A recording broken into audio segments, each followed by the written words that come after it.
Okay, so I'm starting off just with some concealer on my eyelids.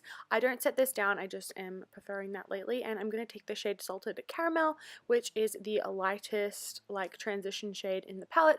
So I'm just going to run this through my crease.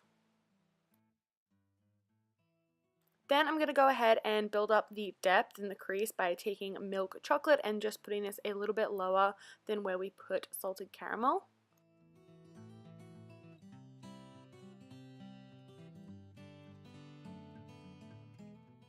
Then I'm going to be taking this concealer, it's by NYX Cosmetics, and I'm just going to be cutting the full crease out.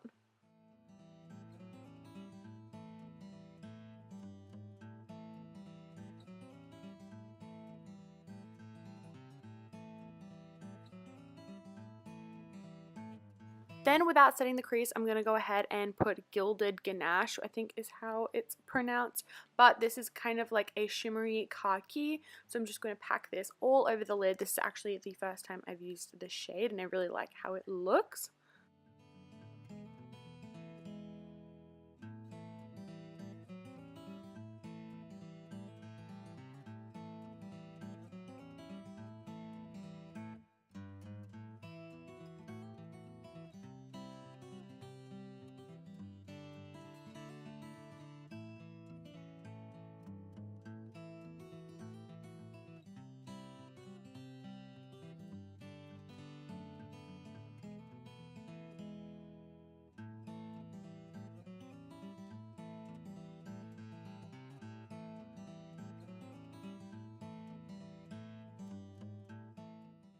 Then on a really tiny brush, I'm going to go ahead and take Triple Fudge.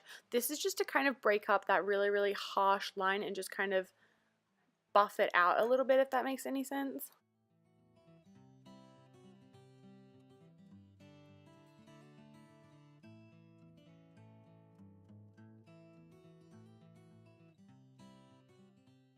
Then I'm just going to take my BH Cosmetics liquid eyeliner in black and just align my top lash line, just because it just looks kind of awkward if you don't with darker looks. So that's what I'm doing, and I'm also going to put some mascara and falsies on. Then I'm going to go back in with Milk Chocolate and just run that under my lower lash line. So then to finish off the look, I am taking some mascara for my lower lashes, and then that is it for that look. I really hope you enjoyed this video. I love how this turned out. I never really do any khaki looks, so I'm really happy with this one. And yeah, I really hope you enjoyed this video. Thank you so much for watching. Don't forget to give it a big thumbs up and subscribe if you haven't already, and I will see you in my next video. Bye!